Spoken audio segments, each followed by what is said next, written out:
Hello students, स्वागत है आप सबका हमारे चैनल पे जिसका नाम है एनकेएस लर्निंग कैंपस। आशा करती हूँ कि आप लोग अच्छे होंगे और अपना रिवीजन का कार्य अच्छी तरीके से कर रहे होंगे। अच्छे तरीके से अपनी रिवीजन को आप अपनी स्पीड पे अपनी रिवीजन कर रहे होंगे। मैं आपकी एजुकेटर वसुधा आपके लिए आपकी रिवीजन में एक बूस्टर की तरह बस आई हूँ, जिसमें आपकी रिवीजन में बस एक स्टेप मैं लेके आती हूँ, जिसमें आप जो भी कर रहे हैं, जो भी रिवीजन कर रहे हैं, जो भी पढ़ाई कर रहे हैं, साथ ही साथ मैं आपके लिए बस एक लाती हूँ, लेक्चर सीरीज़ ला रही हूँ, जिससे आपके लिए जो अभी आपके कन्फ्यूजन्स हैं, जो भी डाउट्स हैं, वो कहीं ना कहीं मैं आपके लिए वो क्लियर कर सकूँ। ठीक है। मेरी और भी वीडियोस हैं जो कि मैंने इसी चैनल पे अपलोड कर रखी हैं। आप प्लीज़ जाइए, उसको देखिए, जितना हो सके उसको प्यार दीजिए और लाइक कीजिए और अपने उन दोस्तों को भी भेजिए जो आपके साथ इस तैयारी में हैं। ठीक है। चलिए, आज की क्लास हम लोग अपने नए क्वेश्चंस के साथ स्टार्ट करते हैं। तो हमारा पहला क्वेश्चन है आज का, loss of large quantities of plasma protein with urine. ठीक है। प्लाज्मा प्रोटीन, यहाँ क्या लिखा है? Plasma protein. तो ये जो प्लाज्मा प्रोटीन हो सकती हैं वो क्या क्या हो सकती है, मतलब ऐसी प्रोटीन्स जो प्लाज्मा में प्रेजेंट होती हैं वो क्या क्या हो सकती हैं? वो होती हैं एल्ब्यूमिन, वो होती है ग्लोबिन, वो होती है फिब्रोजेन और वो होती है प्रोथ्रोम्बिन। ठीक।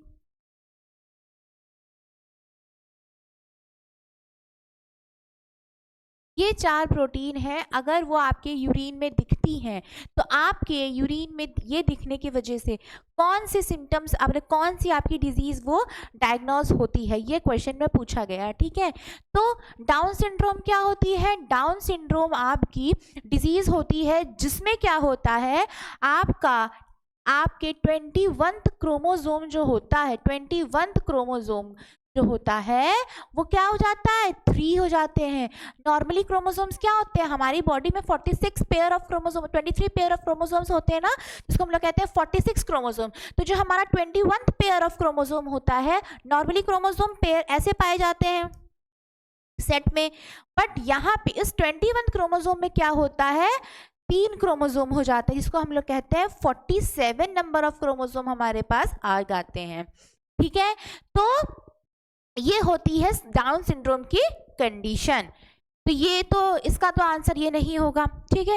नेफ्रोटिक सिंड्रोम क्या होता है? नेफ्रोटिक सिंड्रोम भी आपकी एक ऐसी डिजीज होती है जिसमें आपके प्रोटीन्स मिलते हैं यूरिन में, बट उसमें प्लाज्मा प्रोटीन नहीं होता है। Protein is different and plasma protein is different. ठीक है। तो जब आपके प्रोटीन सिर्फ यूरिन के साथ एक्सक्रीट होता है उसको कहते हैं हम लोग नेफ्रोटिक सिंड्रोम। तो ये आंसर भी गलत है। अब आता है डायबिटीज इंसिपिडस। देखिए, दो चीजें होती हैं, एक होती है diabetes insipidus. Should I change the color? Okay. एक होती है डायबिटीज इंसिपिडस, एक होती है डायबिटीज मेलिटस। मेलिटस का मतलब होता है हनी, शहद। इसका मतलब होता है हनी। तो अगर आपको कहीं पे बोले कि डायबिटीज मेलिटस, तो इसका मतलब होता है आपकी यूरिन से शुगर यानी कि ग्लूकोज पास हो रहा है, यानी कि ग्लूकोज पास हो रहा है। ठीक है। जब हमारी बॉडी में, हमारी बॉडी के यूरिन से जब ग्लूकोज पास होने लगता है, कब होने लगता है? जब इंसुलिन की कमी हो जाती है, उसकी वजह से जो हो जाता है उसको हम लोग कहते हैं डायबिटीज मेलिटस। और डायबिटीज इंसिपिडस, इसको हम लोग कहते हैं कि हमारी बॉडी में डायबिटीज हो गई, ये एक्चुअल डायबिटीज होती है। और डायबिटीज इंसिपिडस क्या होता है? हमारा जो ग्लैंड होता है पोस्टीरियर पिट्यूटरी, हमारा जो पोस्टीरियर पिट्यूटरी होता है वो 2 हार्मोन रिलीज करता है। एक होता है ऑक्सीटोसिन, एक होता है एडीएच हार्मोन। एडीएच का फुल फॉर्म होता है anti diuretic hormone, anti diuretic hormone. ठीक है। तो जब हमारी बॉडी में ये एडीएच हार्मोन की कमी हो जाती है, ठीक है। इस एडीएच हार्मोन की कमी जब हो जाती है तब हम लोग कहते हैं कि डायबिटीज इंसिपिडस हो गया है। एडीएच हार्मोन क्या करता है? एडीएच हार्मोन हमारी बॉडी में हमारे ब्लड, हमारे वाटर को बैलेंस करता है, हमारे वाटर के बैलेंस को मेंटेन करके रखता है, ठीक है। तो जब ये हमारी बॉडी में कम होने लगेगा, कम रिलीज होने लगेगा, कम सीक्रेट होने लगेगा, तब क्या होगा? जो हमारी बॉडी का वाटर है वो एब्जॉर्व नहीं हो पाएगा। जब किडनी हमारी बॉडी को वाटर को एब्जॉर्व करती है, बाहर निकालती है, तो मेजर जो पोर्शन होता है जो हमारी वाटर को एब्जॉर्व कर रहा होता है वो एडीएच करता है। और जब एडीएच हार्मोन की ही कमी हो जाएगी तो हमारा वाटर कैसे एब्जॉर्व होगा? तो उससे क्या होता है? हमारी वाटर की कमी हो जाती है, जिसकी सिम्टम को हम लोग कहते हैं डायबिटीज इंसिपिडस, जिसमें हमें बहुत ज़्यादा प्यास लगती है, ठीक है। चलिए, ऑक्सीटोसिन क्या होता है? ऑक्सीटोसिन वो हार्मोन होता है जो आपके लेबर पेन में, फीमेल्स के लेबर पेन में हेल्पफुल होता है, ठीक है। चलिए आगे बढ़ते हैं क्वेश्चन की तरफ। तो हमारा क्वेश्चन ये हुआ, तो डाउन सिंड्रोम तो आंसर नहीं हुआ, नेफ्रोटिक सिंड्रोम तो आंसर नहीं हुआ, डायबिटीज इंसिपिडस भी आंसर नहीं हुआ। अब बचा क्या? कीटोनेरिया। तो ketonuria is the correct answer, जिसमें क्या होता है? हमारे यूरिन के साथ हमारे प्लाज्मा प्रोटीन, यानी कि इन चारों में से कोई प्रोटीन हमारी पास करने लगती है, उसको हम लोग कहते हैं कीटोनूरिया, ठीक। चलिए नेक्स्ट क्वेश्चन की तरफ चलते हैं। हमारा नेक्स्ट क्वेश्चन है, कोलेस्ट्रॉल इज सिंथेसाइज्ड इन, हमारी बॉडी में जो कोलेस्ट्रॉल होता है वो कहाँ बनता है? वो कहाँ बनता है? कोलेस्ट्रॉल हमारी बॉडी में कहाँ बनता है? हमारी बॉडी के लिवर में कोलेस्ट्रॉल का सिंथेसिस होता है। जो हमारी बॉडी का लिवर होता है वही हमारे लिए हमारा कोलेस्ट्रॉल बनाता है, ठीक है। स्प्लीन क्या होती है? जो हमारी सबसे पहली बात है, जो बच्चा जब बेबी मम्मा के मदर के वॉर्म में होता है, तब जो हमारी आरबीसी बनती है, जो बेबी की आरबीसी बनती है, वो भी कहाँ बनती है? वो स्प्लीन में बनती है, ठीक। एंड द सेकेंड, जब हम लोग अडल्ट हो जाते हैं तो हमारी जो आरबीसी 120 डेज के बाद खत्म होती है, डिस्ट्रॉय होती है, डाइड होती है, तो वो कहाँ जाती है? वो कहाँ जाके डाइड होती है? कहाँ जाके मरती है? कहाँ जाके वो स्टोर हो जाती हैं? वो जाती हैं स्प्लीन में। इसीलिए हम लोग कहते हैं ब्रूनियल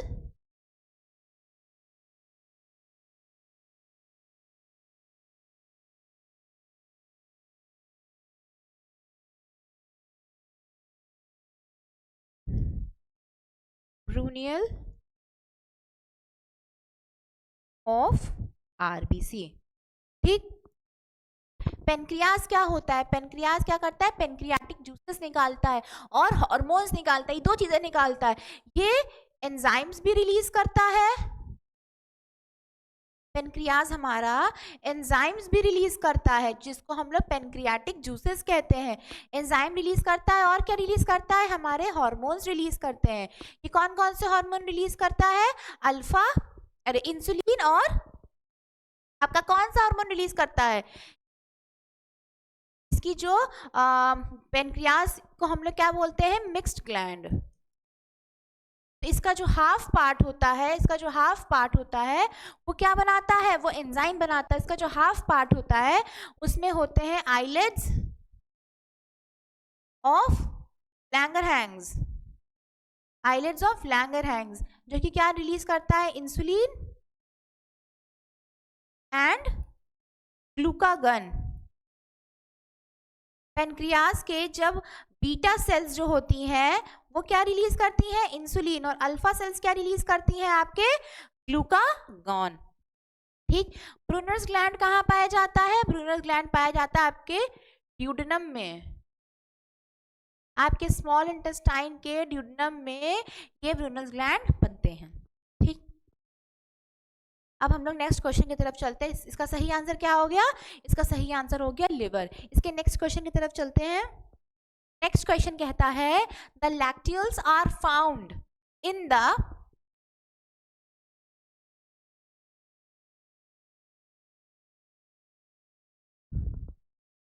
lacteals are found in the, कहाँ पाया जाता है लैक्टियल्स?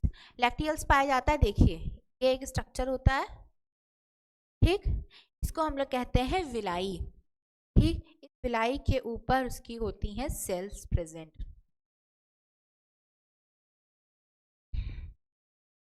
ये उसकी सेल्स होती हैं, ठीक है, जो विलाई में प्रेजेंट होती हैं। इसकी जो आउटर लेयर होती है उसको हम लोग क्या बोलते हैं,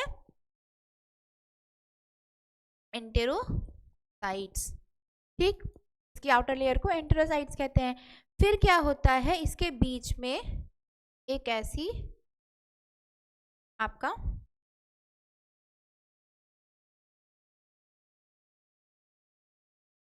आपकी टिश्यू पाया जाता है, उसको हम लोग क्या बोलते हैं, ये बहुत इलिमिटेड सा होता है, इसको हम लोग कहते हैं डैक्टियल्स। और ये करता क्या है, जो भी खाना यहाँ पे आ रहा है, इसको क्या करता है, ये खाने को एब्जॉर्ब कर लेता है, absorbs dietary food, dietary food जो भी आपने खाया है उसको एब्जॉर्ब करता है और उसके बाद विलाई तक उसको सेल्स तक भेजने का काम करता है। तो इसका सही आंसर क्या हो गया, इसका सही आंसर हो गया विलाई। नेक्स्ट क्वेश्चन की तरफ चलते हैं। The tusk of male elephants are, ठीक है, जो टस्क ऑफ मेल एलिफेंट होते हैं, देखिए दो एलिफेंट्स होते हैं, दो तरीके के एलिफेंट होते हैं, एक होता है एशियन एलिफेंट, एक होता है आपका अफ्रीकन एलिफेंट। एक का होता है एशियन एलिफेंट, एक होता है आपका अफ्रीकन एलिफेंट। एशियन एलिफेंट को ही हम लोग इंडियन एलिफेंट कहते हैं। इसका नाम क्या होता है, जिसका नाम होता है,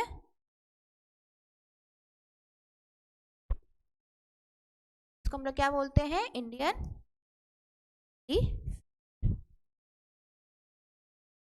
और ये क्या होता है, अफ्रीकन एलिफेंट होता है, इसको हम लोग कहते हैं लॉक्सो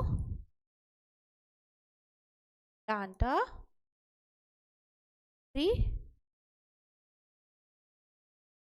लॉक्सोडांटा अफ्रीकियाना, और इसका नाम क्या होता है, एलिफस मैक्सिमस, ठीक। तो ये जो एशियन एलिफेंट होता है, इसमें क्या होते हैं, males do not, males elephant जो होती हैं डू नॉट हैव टस्क, उनके पास टस्क नहीं होता है, बट मेल्स डू हैव, इनके जो मेल एलिफेंट होते हैं उनके पास टस्क प्रेजेंट होता है। और जो अफ्रीकन एलिफेंट होते हैं both have tusk, both male and female have tusk present, ठीक है।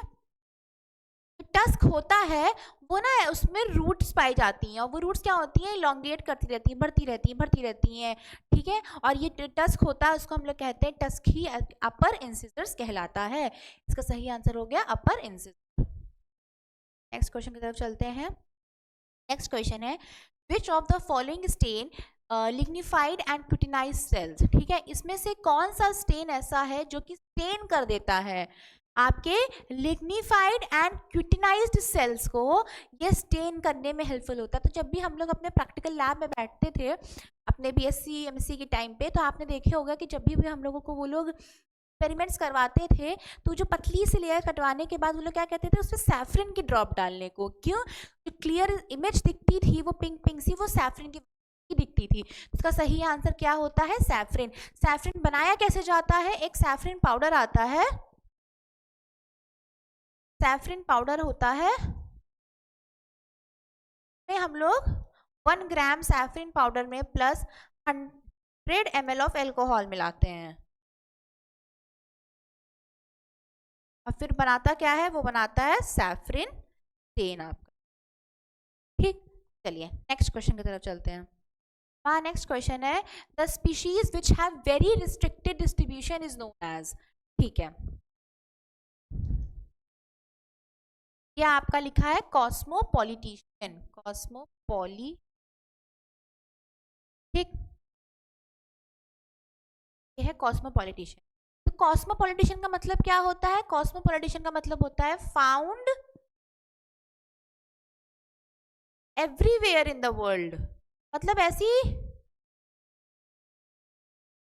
कोई जगह नहीं है जहां पे ये चीज नहीं पाई जाती हो, ऐसी कोई जगह नहीं। फिर एक होता है एंडेमिक।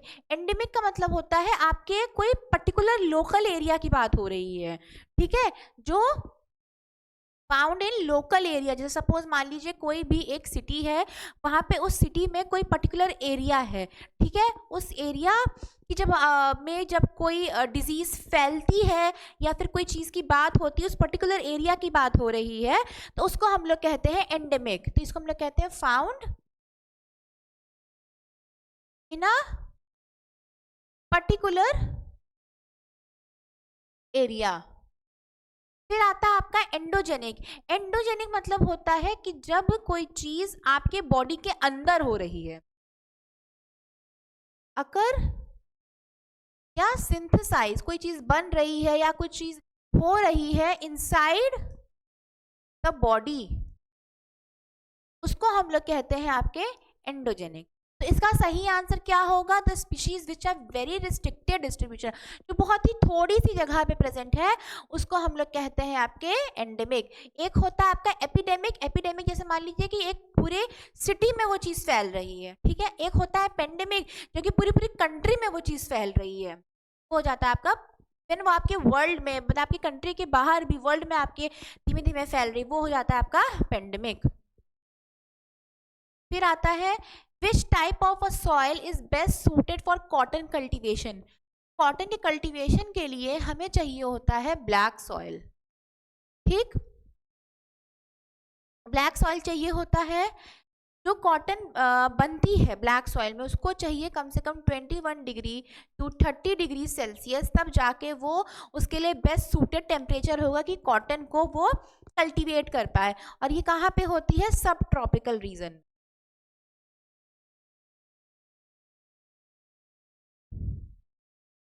ठीक। इसका सही आंसर क्या हो गया? Which type of this soil is best suited for cotton cultivation? इसका सही आंसर हो गया black soil. Black soil is the best soil for the cotton cultivation, और जिसके लिए टेम्परेचर चाहिए होता है हमें 21 degree 30 degree Celsius. World population day is observed on, ठीक है, ये मनाया जाता है आपके 11 जुलाई को। 11 जुलाई को हमारे जो पॉपुलेशन थी वो हो गई थी 5 बिलियन, यानी 500 करोड़ पॉपुलेशन पहुंच चुकी, ठीक है। ये होती है आपके 11 जुलाई को। फिर which bird is the state symbol for Uttar Pradesh, ठीक है।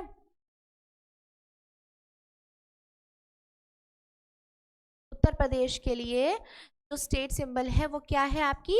Circus crane. पिकॉक नहीं है, पिकॉक आपकी क्या है? National bird.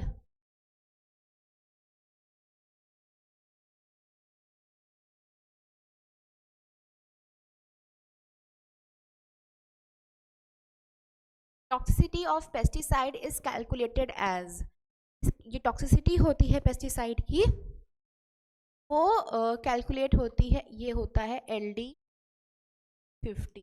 तो सही आंसर होगा आपका LD50। नेक्स्ट क्वेश्चन की तरफ चलते हैं। Next, metaphors are helpful in. Metaphors क्या होते हैं? मैटोफोर्स आपके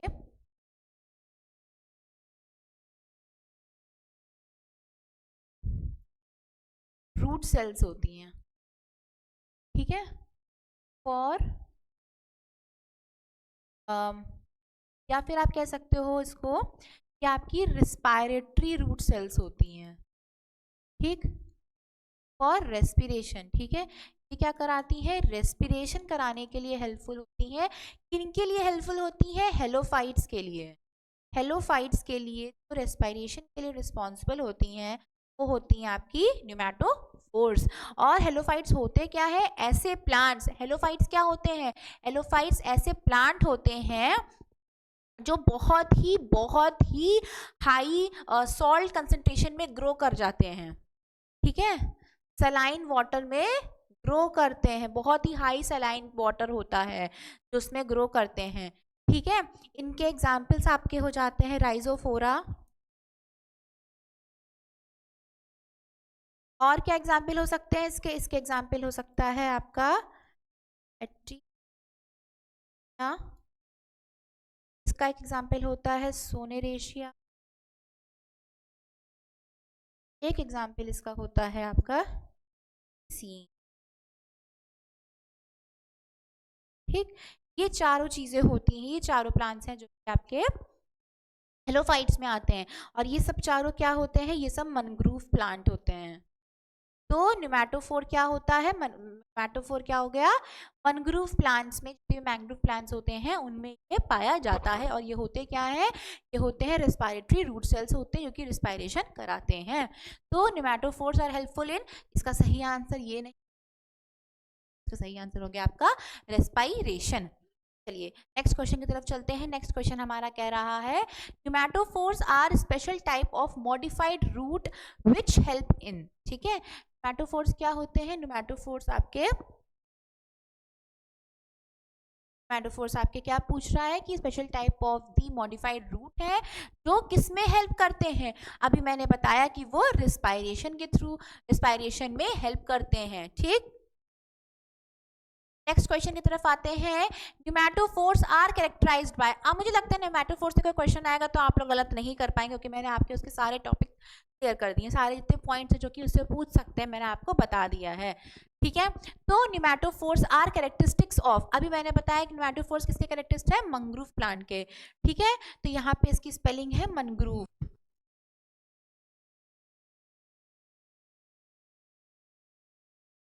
ठीक, चलिए इसका सही आंसर हो गया आपका मैंग्रोव प्लांट। चलिए नेक्स्ट क्वेश्चन की तरफ हम लोग चलते हैं। नेक्स्ट क्वेश्चन कह रहा है न्यूमेटोफोर्स आर फाउंड इन, अभी मैंने बताया कि न्यूमेटोफोर्स किसमें पाए जाते हैं, राइजोफोरा में,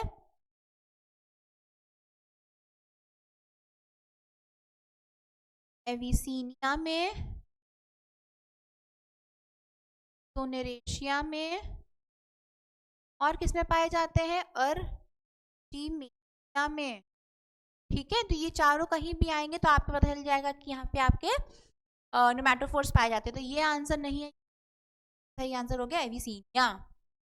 चलिए नेक्स्ट क्वेश्चन हो गया, विच of the following is not an halophyte, halophytes में क्या क्या नहीं आता, अभी मैंने बताया राइजोफोरा आता है, ठीक है, आपका अर्टेनेशिया आता है, ये भी आपका एक हेलोफाइट प्लांट है। इसका सही आंसर क्या हो गया, इकॉर्निया, इकॉर्निया इसका क्या हो गया, इसका इकॉर्निया, इसका कॉर्निया, कॉर्निया इसका सही आंसर हो गया।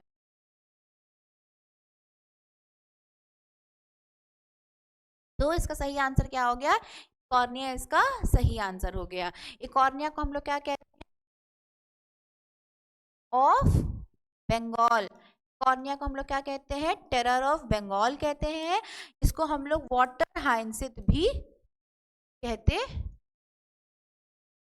वाटर हाइंसिथ भी कहते हैं। इसको टेरर ऑफ बंगाल इसलिए कहते हैं क्योंकि ये ना वाटर बॉडीज में जब ग्रो करने लगता है तो इसको इतनी ऑक्सीजन चाहिए होती है, इतनी ऑक्सीजन चाहिए होती है कि सारी ऑक्सीजन यही ले लेता है, तो जो आसपास के लोग होते हैं उनको ऑक्सीजन नहीं मिल पाती है, इसीलिए इसको कहते हैं टेरर ऑफ बंगाल, क्योंकि बंगाल में एक टाइम पे बहुत ज़्यादा फैल चुका था।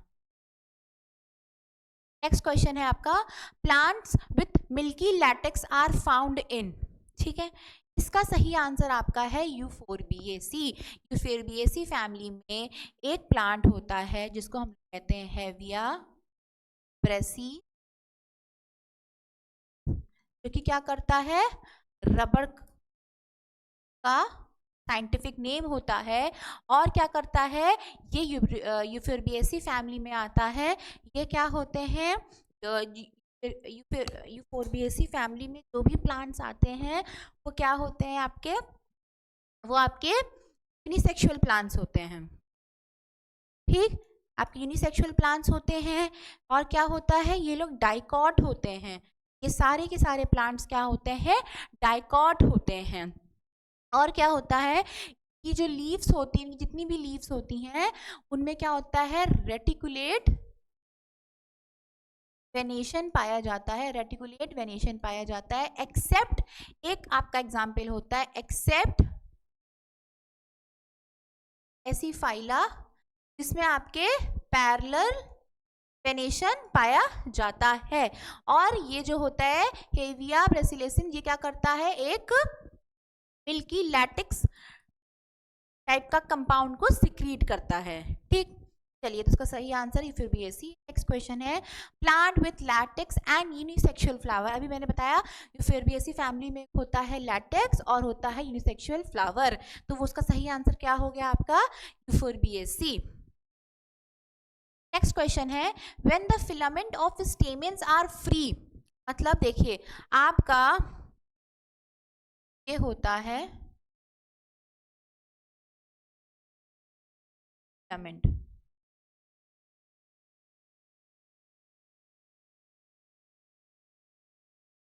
होता है फिलामेंट का होता है एंथर, इस पूरे को हम लोग कहते हैं स्टेमेन। इसमें ये होता है इसका फिलामेंट, तो उसका होता है एंथर। ठीक, तो ये जो फिलामेंट और एंथर होता है ये क्या किस में पाए जाते हैं, ये आपका मेल रिप्रोडक्टिव ऑर्गेन होता है, male reproductive organ of flower. Flower का मेल रिप्रोडक्टिव ऑर्गेन होता है, जिसके अंदर जो प्रेजेंट पॉलन ग्रेन्स होते हैं ये जब उड़ते हैं जाते किस पे हैं, female reproductive organ of flower में जाते हैं और फिर फ्यूज करके जाइगोट बनाते हैं।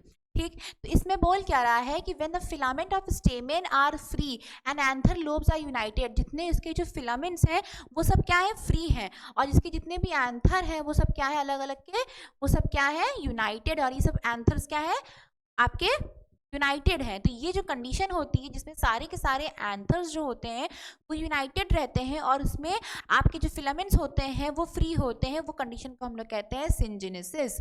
और यही उल्टी कंडीशन एडेफ्लस में होती है। एडेफ्लस में क्या होता है कि सारे के सारे स्टेमेंस जो होते हैं वो यूनाइटेड रहते हैं, अरे फिलामेंट्स जो होते हैं वो यूनाइटेड रहते हैं और आपके जो एंथर होते हैं वो फ्री होते हैं। इसमें क्या होता है, फ्री एंथर, यूनाइटेड फिलामेंट होते हैं। ठीक, ये होते हैं। और डाइडेप्लस में क्या होता है, सपोज मान लीजिए 10 स्टेमेंस हैं, 10 स्टेमेन में 9 स्टेमेन साथ में हैं और एक स्टेमेन अलग हो जाता है, अलग से ऐसे रहता है, उसको हम लोग कहते हैं डाइडेप्लस कंडीशन। ठीक, इसका सही आंसर हो गया सिंजेनेसिस। इसका नेक्स्ट क्वेश्चन है when the stamen of flower unite only by anther, इसमें क्या है, एंथर यूनाइट हो गए हैं और लीविंग द फिलामेंट्स फ्री, जिसमें फिलामेंट्स क्या है, फ्री हैं। इस कंडीशन का भी मैंने क्या बताया, इस कंडीशन का मैंने अभी बताया, इस कंडीशन का ये बस उसी क्वेश्चन का ये एक डिफरेंट तरीके से इसमें लिखा गया है, इसको हम लोग कहते हैं सिंजेनेसिस। तो स्टूडेंट्स आज ये आपकी क्वेश्चंस आपके आज के ख़त्म होते हैं और मैं होप करती हूँ कि आपको मेरी क्लासेस अच्छी लग रही होंगी, आप लोगों को पसंद आ रही होंगी, साथ ही साथ आपके लिए बहुत ही हेल्पफुल होगी जितनी भी मैंने अभी तक क्लासेस ली हैं। मैं आपके लिए जितनी भी एक्सप्लेनेशंस लेके आ रही हूँ आपके लिए वो बहुत ही हेल्पफुल साबित हो रही हूँ। जितना हो सके इसको आप लोग प्यार दीजिए, लाइक कीजिए, अपने दोस्तों को भेजिए और बने रहिए हमारे चैनल के साथ जिसका नाम है NK कैंपस। Thank you.